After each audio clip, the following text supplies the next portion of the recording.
Good afternoon, everyone. My name is Aaron Levo. I'm the Vice President of Communications and Public Affairs at Hamilton Health Sciences. Pleased to be with you again, as always, moderating our HHS Town Hall. We've been having them on a weekly basis and have a line of sight to continue doing that throughout the month of June as things progress, and we'll assess our town hall frequency after that point. We will have presentations today, and then we will have a Q&A session. You can ask questions throughout the course of the presentations by using the Q&A function at the bottom of your screen. I would ask that you please use the Q&A function for questions. Let's keep the chat function free. We'll use that at the end for celebrations. And our panelists often do take time to respond to questions during the course of the presentation. And when they do that, you can review the answers in the Answered tab in the Q&A function. So it's always nice to see someone might ask a question that you are interested in as well, and you can review the answers there. So without further ado, I'll suggest we'll get started, and I'll invite Rob McIsaac, our President and CEO, to kick things off. Rob, over to you.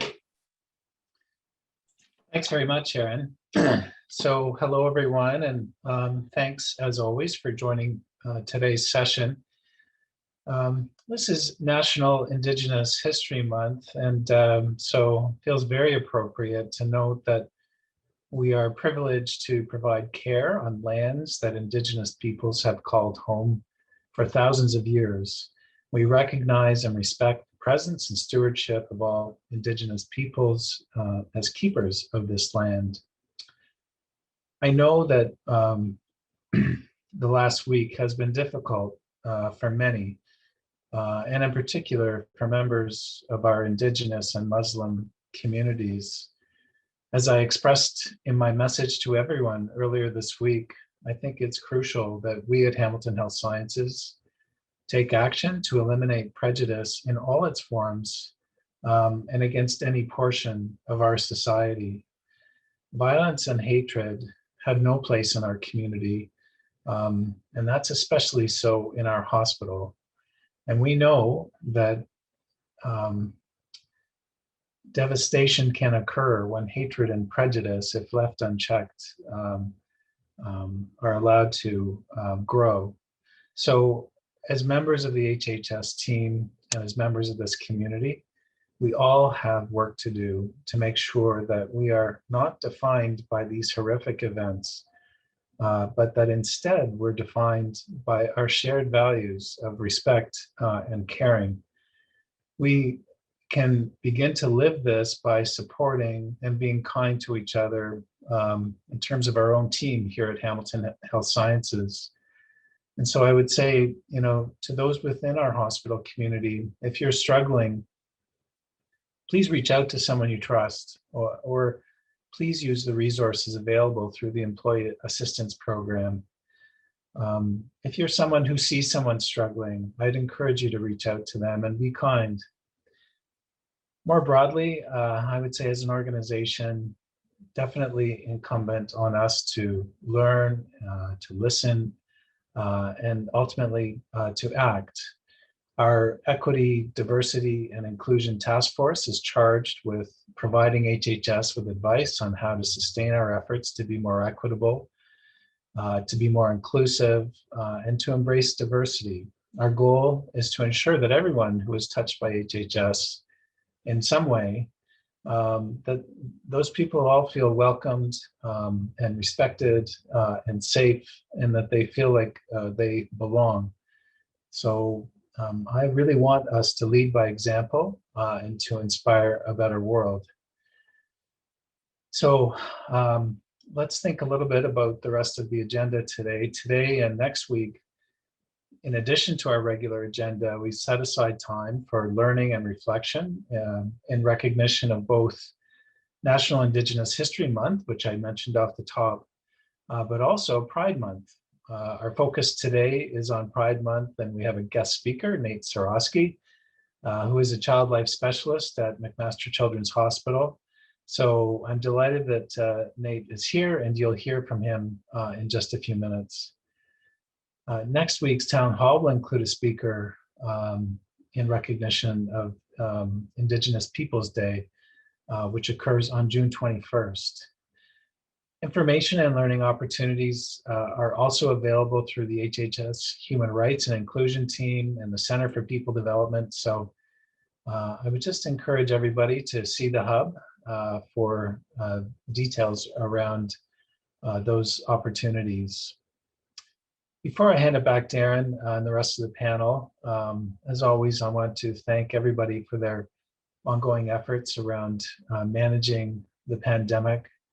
I think our collective hard work is paying off as we're starting to implement the return of some surgical activity and the return of some of our redeployed staff to their home units. I know we're all anxious to get things back to normal, but the pandemic is ongoing and HHS still has a role to play in terms of the provincial and regional response. So I think ultimately the message is, look, we will do all that we can to get things back to something as close as normal as we can, but we'll have to do it in a measured and prudent way. And I would just ask for your patience as we try to do the planning around that. As always, I encourage everybody to get vaccinated as soon as possible. This is our best shot against the virus. I think getting vaccinated should be thought of both in terms of safeguarding ourselves, but also safeguarding our coworkers and safeguarding our patients. There's really a triple duty in terms of getting the vaccine. Finally, I want to note that STAR Month is continuing, and HHS staff and physicians are all entitled to a free beverage and a bag of chips at one of our VA shops at our sites. We're also arranging for special treats to be made available at the Urgent Care Center, at the Satellite Health Facility, and at West Lincoln Memorial Hospital. So Aaron, that's it for me today, and I'm going to pass it back to you. Thanks very much, Rob. Next up in our agenda, we'll invite our Executive Vice President of Clinical Operations and Chief Operating Officer, Sharon Pearson, to give us an update on what's happening with our sites and services across the organization. Sharon, what's going on this week? Thanks, Aaron, and good morning, everyone. Certainly a more optimistic picture than what I've painted, I think, in my previous town hall updates with respect to operations, and we certainly are seeing the decline that's happening across the HNHB and Ontario West and within our province, and Dominic will provide us with those details. We talked last two town halls now about the direction that we were provided to allow for some ramp up in our surgical and procedural work that was ramped down in wave 3. The process is very phased in. The first direction was that hospitals could proceed with activity related to inpatient care, and then this past week could increase cautiously to include some surgical activity that would require resources such as beds.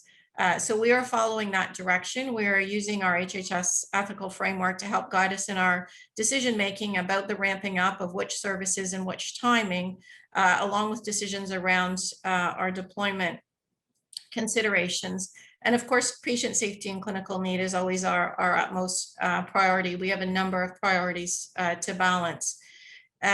With the ramp down, we had been sitting at approximately 52% of our pre-COVID surgical activity. With the ramp up that is occurring really as we speak, we started earlier in the week to try to move forward. We will reach about 70% of surgical activity for HHS. So that's a really good news story.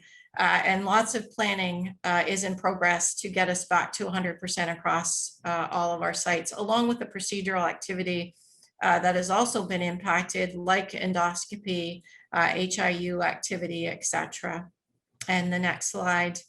So we do have staff returning. Some have returned already. Some are returning over the course of the next few days as we work through their individual schedules. And of course, we'll be working with those people directly to get them back to their home base. really is important though, and I have to emphasize Ontario Health is asking all hospitals to maintain access to their critical care capacity. And as we know, HHS hosts a very important ECMO program, and that is resource intense capacity requirements associated with that program. So we are working with the respective teams as to plan for consolidation as best we can of our ICUs and still remain with some surge capacity should we need it for COVID pressures. And if we go on to the next slide, these are the numbers we have today in terms of the total patients in ICU is 83. And I'll remind folks that our baseline was 88. There's 19 COVID or COVID related illnesses in the ICUs respectively between the JH and the HGH, and 9 ward patients and 9 patients on ECMO. We still have a considerable number of patients out of region, and we are working with Ontario West and the province on the plans for repatriation. Of course, not really the most important thing is those patients are back in their community where their family can be there to support them, and we are hearing that from the families and their patients. So we will work towards that outcome. And the next slide. Of course, there'll be ongoing challenges. This is a very slow, cautious ramp up. We wish we could move as fast as we all would like to be able to move, but we do have to be cautious as we move forward with our planning. We have significant backlog to address from a provincial perspective, but certainly locally as well. So we expect there will be pressures on our system as we start to get back to our pre-COVID activity. All of the work is happening though in concert with our Hamilton partners at St. Joe's, but also in HNHB and with the Ontario West broader group of hospitals. We are all not in the same place, of course, because we all don't provide the same type of services, but certainly lots of planning to look at equity and continued census balancing across the organizations. So I think that's my last slide today, but I'm happy to take any questions in the Q&A related to operations. Thank you, Aaron. Thanks very much, Sharon. Optimistic update today. That's great. I know we're going to continue that trend of optimism now with our next presenter giving an epidemiology update on the pandemic. Dr. Dominic Mertz is our Medical Director of Infection Prevention and Control. Dominic, where do things sit across the country, province, region? Is the pandemic over? We would all wish, but certainly optimistic, as you said, Aaron. This is the picture from last week, which already looked pretty well, right? From a Canadian perspective, we were sitting at 47 cases per 100,000 per week. Now, 1 week later on the next slide, you will see that we are sitting at 32. So a significant reduction again compared to last week across all provinces, basically. You see Ontario here sitting at 33, so pretty much in that where the average is across Canada, with a RT, which is still quite low with 0.75, but you can see across all provinces, most of them are sitting there. I think the only exception currently is Manitoba, which is still in the hundreds, so 133, but also declining, slower than most of the other provinces though. So you see the highest RT value of all the provinces that I provide an RT here. When you look on the left-hand side at the on the epi curve, you will see that we are pretty much sitting at the federal level or average now, where we've been end of September, which, as we may all remember, was a relatively good time in terms of COVID pressures. Next slide. Diving deeper into the Ontario situation, expecting that we will end up somewhere between 25 to 30 per 100,000 per week by the end of the week. That's pretty much where we've been, again, end of September, beginning of October. Certainly much lower now, roughly half the case numbers per 100,000 than we've seen between the second and the third wave. Next slide. Also, from a hospital perspective, we are also in better shape than between the second and the third wave in terms of overall patients. But you can see that in terms of ICU, which are the darker red columns here, We are now where we've been at peak of the second wave, but roughly again, 50% down from the peak of the third wave in terms of intubated patients, similar picture. So still not in as good a shape as we've been between the second and the third wave, and certainly not even near anywhere where we've been in this first wave and after the first wave.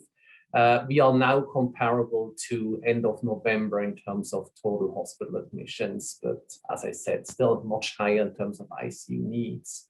Next slide.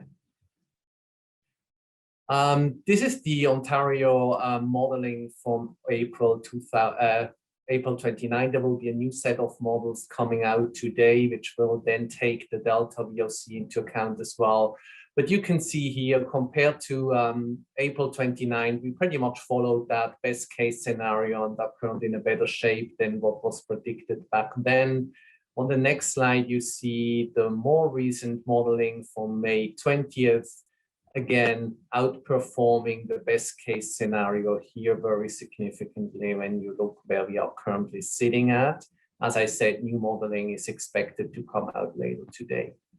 Next slide. In terms of ICU, we are pretty much following the predictions from, or the modeling from May 20th, pretty much following both the green and orange line or yellow line, which are pretty much identical and are the two scenarios that were better than the worst case scenario, which would have been based on global trajectories rather than what we expected locally. So probably we will pretty much follow this, keeping in mind that some of the cases that we have that wasn't modeled in were the patients that we accepted from Manitoba. So in fact, we would be looking at slightly better than what you see here. Next slide.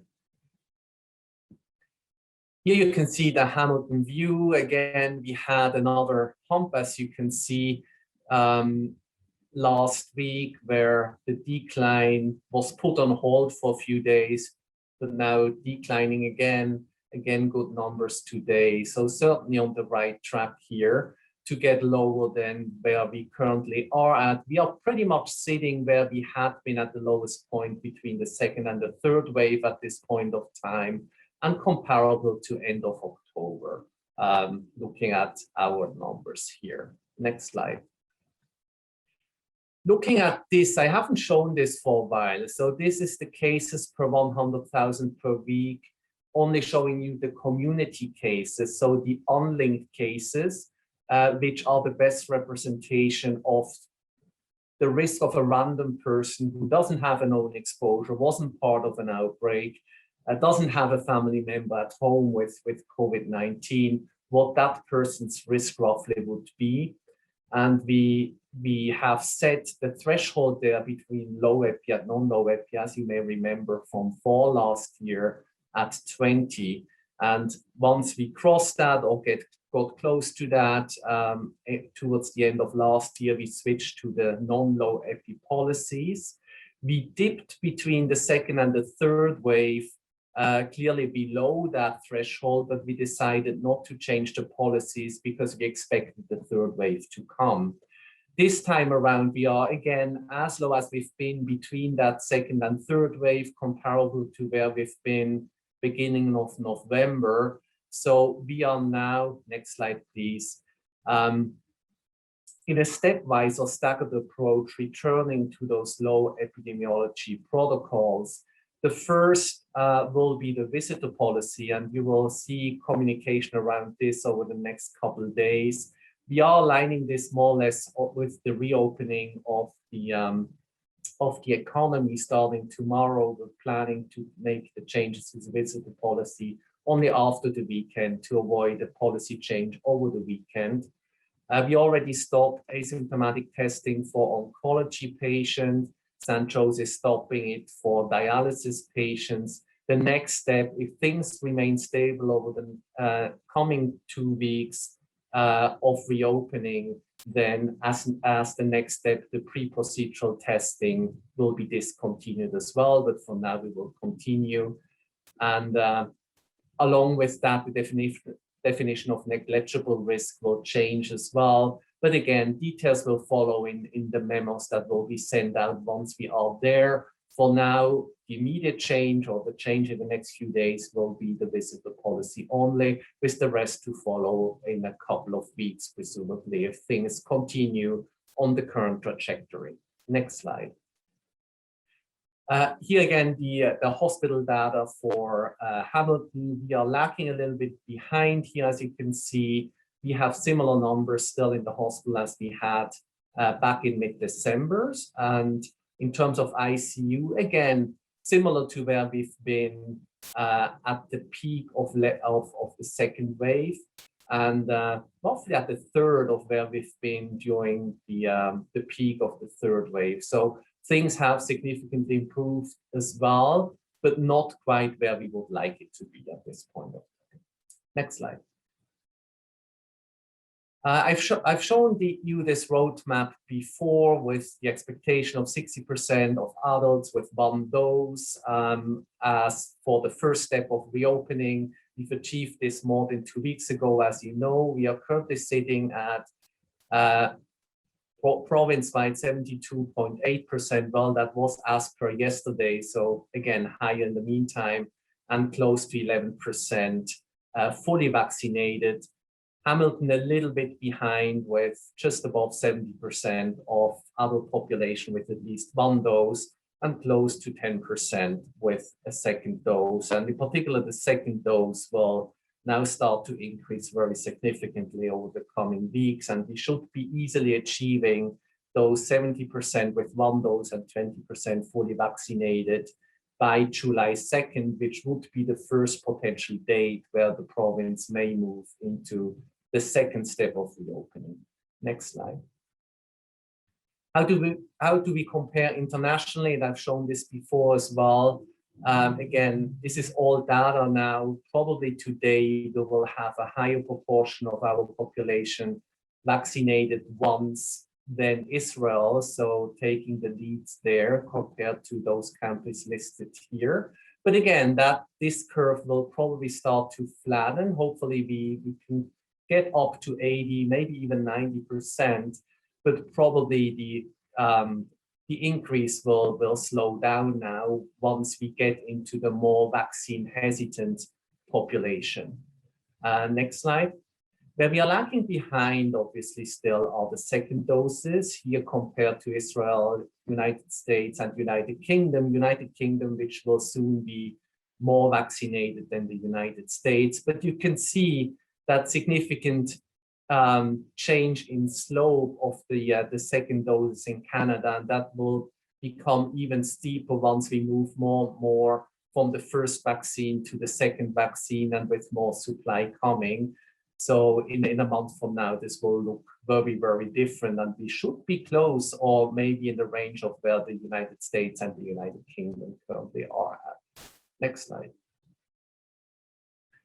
Delta VOC, I spent a lot of time on the VOCs and Delta in particular last week. So just following up on that, I mentioned that when you're looking at how many of the positives we have are identified as VOCs, and then you take the difference or look how many are not VOCs, that's the best guesstimate that we have at this point of time.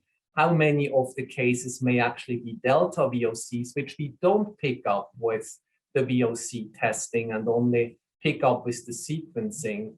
And if you see, like for Peel, a drop from end of April, 93% being VOC positive to 73.7% being VOC positive as per June 2nd, then that would certainly suggest that you have a significant increase in Delta VOC in that community. While in Hamilton, although we see a slight decrease over the last couple of weeks, I would say, we are pretty much still higher or in the same range as we've been back in April. Now, of course, this is not entirely accurate because we also have other known VOCs around us. We've never been at 100% or not even close, but we are probably sitting at this point of time, given that this is 1 week old data, somewhere in 10 to 15% probably of our positives being VOCs or getting there sooner rather than later. Toronto somewhere between Hamilton and Peel, as you can see here. Next slide. These are the estimates by the science table, and they change significantly. By the end of last week, the estimate was 25%. This is from Monday. They estimated 15%. Yesterday, it was 19%. So again, probably as a province, we are now sitting at roughly 20%. Hamilton in a better situation in terms of deltas. And as I mentioned, probably 10 to 15% may even be better than that. Next slide. Now, the big question obviously is, what does it mean having delta VOC? And the country for us to watch obviously is the United Kingdom. You see here observations per 100,000. The purple line being the confirmed cases, and you can see UK's second wave in winter, and then dropping down thanks to the vaccines. And now you see again an increase in case numbers that now become very obvious at the national level, while deaths and hospital admissions at the national level remain largely flat, despite the increase in delta VOC. On the next slide, however, when you're looking in more detail in those regions heavily affected by delta VOC, so mostly the northwest of England, you would see that compared to the autumn wave, which is the blue line, we do see an increase in hospital admissions, in particular among the 18 to 65-year-olds, roughly doubling to tripling compared to the baseline before the delta VOC took hold in those regions, while it remains stable so far in the population 65 and older. Next slide, please. And the obvious difference is 65 plus is very well vaccinated. The others are not yet, or not to the same extent. So it's mostly non-vaccinated people who get admitted with delta VOCs. You have a higher risk for single vaccinated people to require hospital care despite having had that first shot. Only very rarely you see someone who requires hospital admission with delta VOC infection in double vaccinated people. And this data really supports, yes, single dose certainly helps, second dose even more. So supporting the idea of delta VOC hotspot vaccination strategy within the province to really help those hotspots with delta VOCs, where there's going to be more of a benefit of a second dose than in areas that have less delta VOC, where one dose provides a better protection than in those hotspots. That was my last slide. Handing back to you, Aaron. Awesome. Thanks very much, Dr. Mertz. Next up, we have our Vice President of Women's and Children's Health, Bruce Squires, who's going to give us an update on what's happening with the vaccination effort in our region. Bruce, over to you. Thanks very much, Aaron. And really today, want to in many ways echo what Dominic has described, which again points to the direct connection between our levels of vaccination coverage in Ontario and the reopening. So we've the province has announced moving to step one effective tomorrow, and again that's certainly a piece of that relates to the fact that we are well past now this is 60% threshold for adults with a first dose. So if we go to the next slide, it bears repeating. Dominic already shared these numbers, but they do bear repeating. For Ontario, that represents 73% of Ontario adults having received at least one dose, and we're now in the 11 to 12% having in fact received a second dose. In Hamilton, again, we will before our next get together, we will have past 400K doses administered. And again, that reflects 70% of the adult population having received one dose, 10% having received two doses. 50 years plus, every age group over 50 years is past 75%, including to the 50 to 54 year age group, and the 80 plus, as we've shared previously, is into the 90s.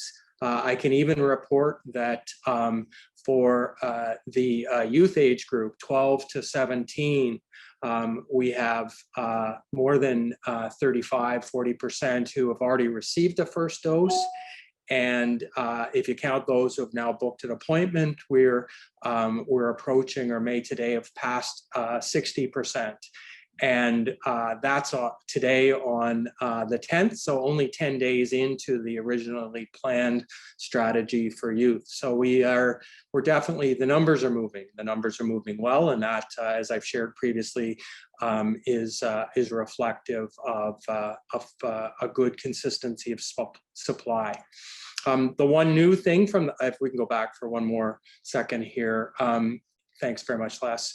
The one new thing from when I talked to you last week in terms of the provincial plan is in the course of accelerating second doses, we moved not only to include those 70 plus, but as well, really effective on Monday, anyone who received their first dose of Pfizer or Moderna prior to April 18th is in a position to book your second dose. And lots of spaces are available on the provincial booking tool at the sites across Hamilton. So essentially all of our healthcare workers at HHS are in a position to receive your second dose, unless you got your first dose after the 18th of April.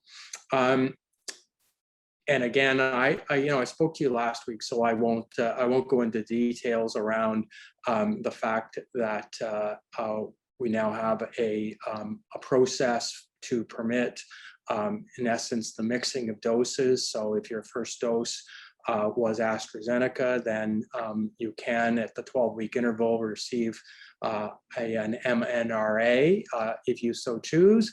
And similarly, if you receive one of the mRNAs as your first dose, then you can receive a different one. So between Pfizer and Moderna for your second dose. We go to the next slide. That is with a little bit more detail with respect to youth vaccination. And again, the Hamilton Health Sciences, McMaster Children's Hospital, Ron Joyce teams have been really heavily involved in the development of this strategy, including a number of both provider and clinician guidance resources, as well as those for youth, families, and the community. I point you in particular to this YouTube video of two members of our Youth Advisory Committee speaking with Tia Prollins, one of our child life specialists, and Martha Fulford, our child and adult infectious disease expert, talking about youth vaccination, and it's really a great service. So that youth strategy is really focused on this month, including 2 years of focus clinics at 293, as well as a very specialized service running at Ron Joyce for kids with the greatest needs. If we go to the next slide, let's talk just a little bit more about our own efforts at HHS as it relates to vaccination. And of course, that first of all is about our patients and our families, their families, as well as the community. And so promoting that to all of those folks, but then we turn to our own teams, ourselves as healthcare workers, but also as members of the community, and we want to continue to promote that to all of us. The mechanisms are there. We also want to recognize the benefits, to understand our own status as an institution, as an organization, and how we're doing in protecting ourselves and our patients. Even one of the questions in the Q&A was around, our ability to lift restrictions. And really, if we want to look at that, and if vaccination coverage is a piece of that, well, then we need to understand our own coverage. And for that reason, we have created a link, a survey link, to allow you to, and to really encourage you to anonymously report your vaccination status, as an individual. This is confidential and is only seen by EHS, but the roll-up of that does allow us to, again, understand how we're doing as an institution and at the level of various components of the organization. So really want to encourage folks to access that link, which is available on the hub and is regularly communicated through our digest. Again, we also, as an organization, need to continue to support vaccination uptake among our people. And so where we are lagging, we're continuing to work on tools, resources, and an organized campaign to support teams to increase our rate of vaccination, and certainly our rate of coverage. Components of that are peer discussions where you can talk as a team and as individuals about vaccination, about questions or concerns you may have, ensuring that there's champions as part of that. It is certainly not about pressure or about shame, but it is about ensuring that we have good dialogue and an opportunity for all of us to have the questions that we may have answered and addressed. And certainly overall, for all of the reasons we've talked about previously and Dominic has highlighted, it is in our best interest to drive up our vaccination rates. So with that, Aaron, I'll turn it back over to you. And again, I'm really excited about our next speaker. Nice, thanks. A good shirt, Bruce. Next up, we have Nate Sorosky, who's here to talk to us a little bit about Pride Month, which is occurring this month. So Nate, thanks for being a part of today's town hall. Over to you. Thank you, Bruce, and thank you, Aaron. My name is Nate. I'm a child life specialist here at the McMaster site. I sit on the Child Life Practice Equity, Diversity, Inclusion Committee, and also the President's Advisory Committee, and I'm also a member of the queer community as well, and I'm really excited to talk to you about Pride today. So June is a very special month for many people, for the Two-Spirit and LGBTQIA+ population. That means that it's Pride, and Pride is usually celebrated by theater and drag shows and parades and uplifting the community throughout the month. But it's also a time to remember those who came before us to help us have the rights that we have today, including those who passed away from the HIV/AIDS crisis as well. So during Pride, I would like to invite you and inspire you to be involved as well.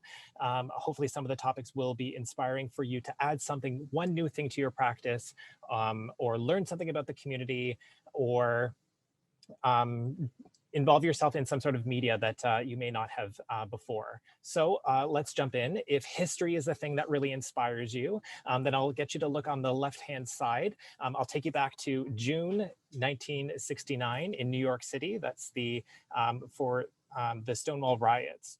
So it was a very different time for LGBTQIA and Two-Spirit individuals back in 1969, where being queer, you could be arrested. If you were a man dressing in women's clothing, you could be arrested. If you were a woman not dressing feminine enough, you could be arrested. If you were participating in queer activities, you could be.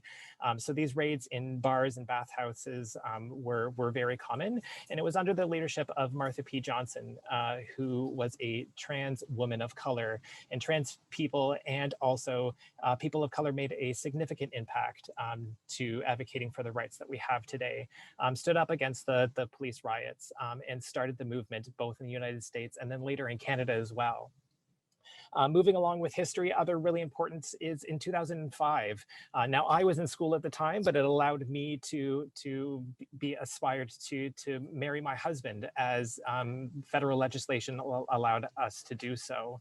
And history is still happening, because in 2017, Bill C-16 was passed, which added gender identity and gender expression to be protected against discrimination at a federal level as well. So if history isn't your thing, then maybe academia is, with the question of why is Pride still relevant? Well, it absolutely is. So the TransPulse Canada surveyed 2,800 trans and non-binary people across the country about their experiences. And 2/3 said that they had faced verbal harassment because of their gender identity and gender expression, which is a huge statistic. And many people said that they avoided situations and environments because of that harassment as well. And if that isn't shocking enough, half of respondents said that verbal harassment happened at their place of work. So absolutely, there is still room for pride for that and for so many other reasons. If culture is what inspires you, I will get you to look at the flags down below. So a lot of people know about the rainbow flag, which was made by Gilbert Baker, and as a symbol of the LGBTQIA and Two-Spirit community. And it absolutely is, but it is certainly not the only one, because the community can't be painted with one brush. And there is tremendous diversity within the community as well. So you can see just some of the diversity represented in their flags down below. But I hope that inspires you to take a look at what other diversity there is within the community, in addition to these ones. Next slide, please. So if you're thinking, I'd like to add one thing to my practice because of Pride, I would really inspire you to look at the policy that was made in 2019 here at HHS, and that's our gender identity and gender expression policy. You can find it in the policy library. Absolutely, it is relevant to everybody who works here at HHS. If you're a leader here at HHS, there is something for you. If you're a clinician, there's something for you. If you don't work with patients, but you work with colleagues, there is something for you. So it talks about things like privacy and confidentiality, which is so important for safety for some members of the community. It talks about things like transitions in the workplace. It talks about terminology and terms, which is certainly a stress point for some individuals, but it also talks about the systemic oppression as well, and what our individual responsibilities are for supporting the community as employees here at the hospital. So there's absolutely something for everybody. Everybody should go and read this, please. Next slide. If there is one thing that I want you to take away from the 5 minutes that I'm speaking here, it's that I would really like you to go and look at the Human Rights and Inclusion Team webpage. They have done so much work to try to help the employees here at HHS, so that they have the tools and resources that they need. So I'm going to teach you how to do it right now. If you go to the hub at the very top, you will see your HHS, because these are resources for you here at HHS. Under Human Resources, you will find the Human Rights and Inclusion page. They have events that are happening in the community. They have important literature for clinicians. They have summaries about the voices here in Hamilton. So it absolutely is relevant to everybody's practice, whether you're patient-facing or not patient-facing. I will highlight just a couple, Pride Hamilton and Pride Toronto, which you can find on the events page on the Human Rights and Inclusion website. I'm going to repeat that so many times because it's such an amazing website. There's also contact information for our two people who work within that, and they do such great work helping me and lots of other people around the organization make sure that this is an inclusive place, and they really want to help your practice too. You can also consider taking a course within the Center for People Development. I have taken the courses, and they are fantastic courses. They are worth your investment. So if you are thinking, what's one thing that I can add to my practice, please go to that website, and there are lots of resources for you. Next slide, please. And I really would like to highlight specifically, if you noticed, me talking about the Two-Spirit and LGBTQIA and separating those two and giving specific focus to the Two-Spirit community as well. So for those who aren't aware, the Two-Spirit refers to Indigenous LGBT identifiers. So you can only use this term if you are Indigenous.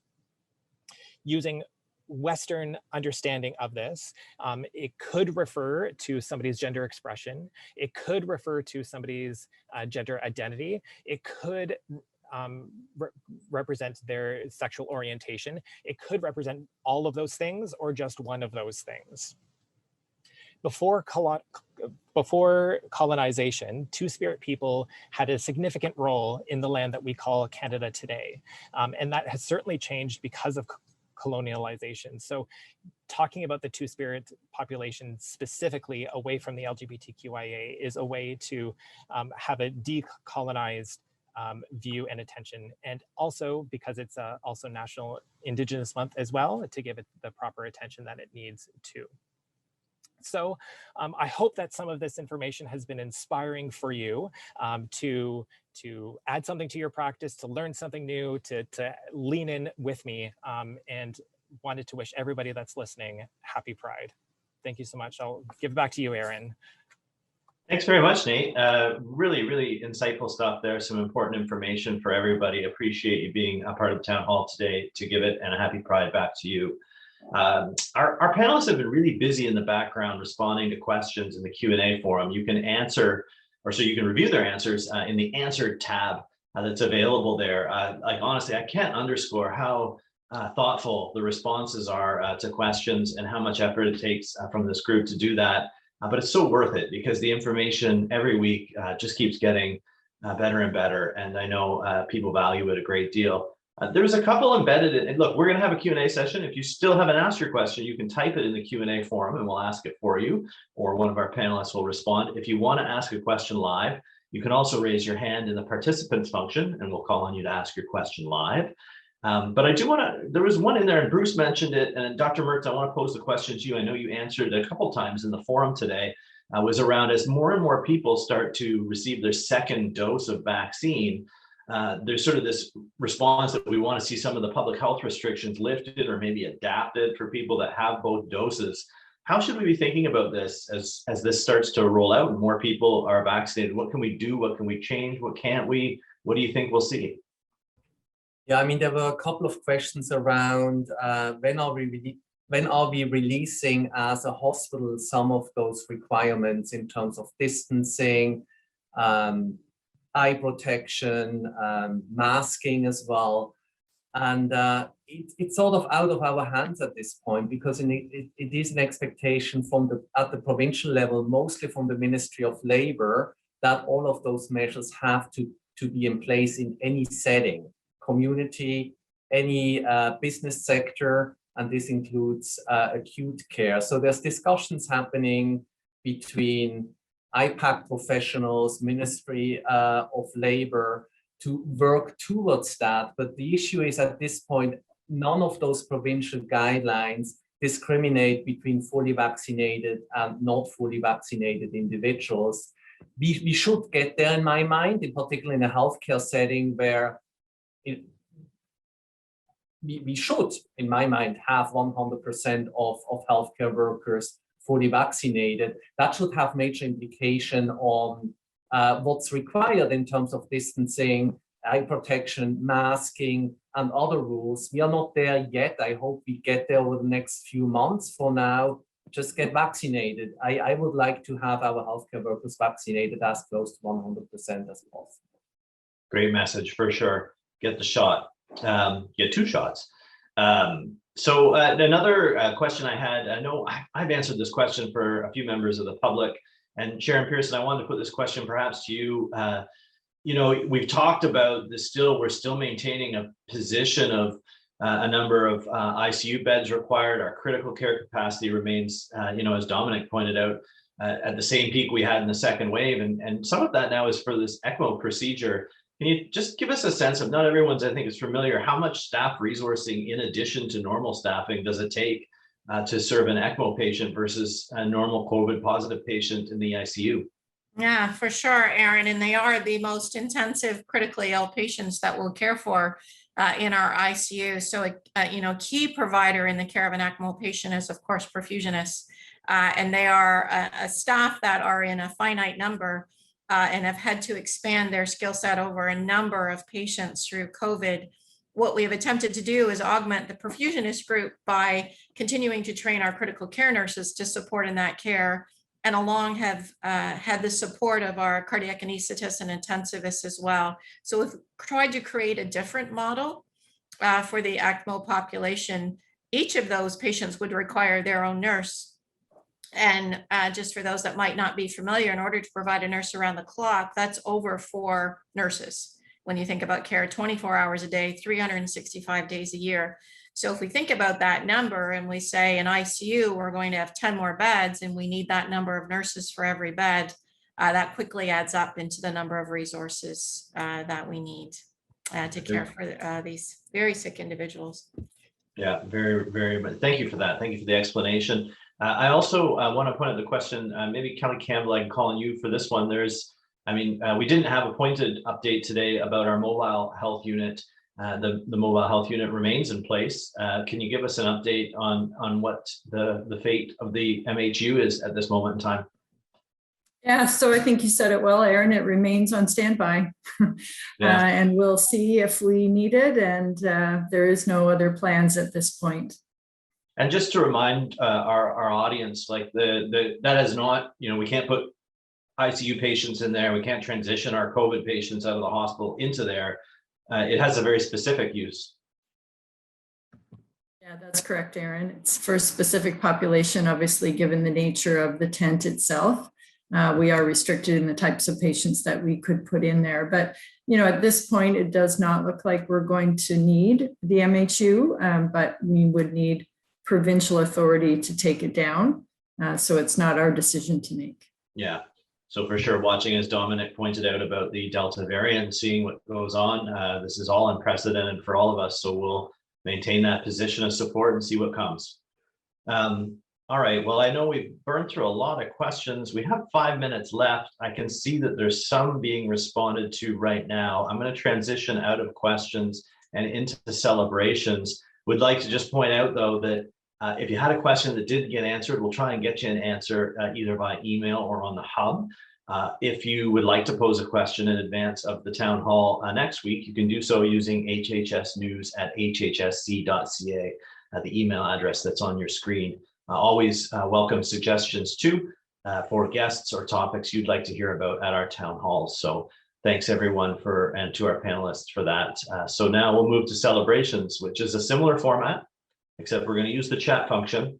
You can write a celebration, someone you'd like to thank, something you'd like to recognize, a person's milestone, what have you. You can put it in the celebrations function, and either Rob usually joins me in this session and we can read it out, or you can put up your hand as a participant or a panelist, and we'll let you give your celebration live. So those are the two formats. Let's do it. What do we have here? We got any in there yet, Rob? Sometimes it takes a minute for people to type. I see Leslie Gillies with her hand up. So Leslie, why don't you give us your shout out or celebration? Thanks, Aaron. June is Seniors Month in Ontario, so it's certainly a time when we recognize our amazing older adults and the contributions that they've made in our communities across Ontario. So celebrating both our seniors, but also our outstanding teams that support excellent seniors care at Hamilton Health Science and in the community. Second recognition, I want to absolutely recognize the great leadership provided by Jennifer Cotis and her leadership of seniors care for a number of years in her role, also leading as a JH site director, but emerge in medicine patient populations as well. Jennifer is retiring this month, and we just want to thank her for her wonderful leadership and all of her contributions to all of her roles, but most recently in the seniors leadership. Thank you. Aaron, probably worth mentioning, a number of people in the chat box are shouting out to Nate for the excellent job that he did in his presentation, which I totally agree with. So thanks very much, Nate, for doing such a good job of going over all of those ideas, helping us all understand better, and for sure the resources associated with it. So great job, Nate. Good stuff. And just a reminder to everybody that's still part of this as a participant, you can encourage your colleagues to watch our town halls, which are distributed and available online. So if you thought it worthy for people to see that, today's presentation, Nate's remarks, anything on here, you can always refer it through. Bruce Squires, you've come on camera. Thanks very much, Aaron. Yeah, I'm not shy, I guess. I'm getting used to this, but a shout out to the Hamilton Health Sciences Foundation. We're actually in the middle of the 10th annual walk and wheel. Really challenging to do in the course of a pandemic, but nonetheless, we've already surpassed the goal of $150,000 raised for McMaster Children's Hospital, Ron Joyce Children's Health Center, and the services that we provide at HHS. So that's a huge credit to their efforts. And there's still time for folks to contribute or to participate in that fun event. So Awesome. Aaron, a shout out. I hope I'm going to get the last name right. Helen Toews or Taves.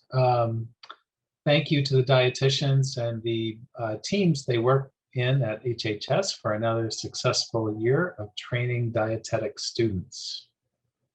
Yeah, a really nice one here too from Daniela Bianco. I've never been so proud to be a member of the HHS team. Thank you for safely leading us throughout the countless challenges the pandemic presents and EDI work underway. Applause. Thanks very much, Daniela. Very nice. Patty McEwen, huge shout out to the CSO team that continues to work incredibly hard to start the work of unwinding deployment. Absolutely. Yeah, tons of work. Okay, well, I'm going to suggest we leave it there, Rob, and I'll turn it over to you for final remarks. So I see one more in here from Kirsten you might want to read out first, and then we'll close her out. So good to see you. Yeah, thanks, Aaron. From Kirsten, congratulations, stem cell team, for having a very successful accreditation visit. Nice recognition from the surveyors for an outstanding and complex service. That's a huge pride point, I think, for us at HHS.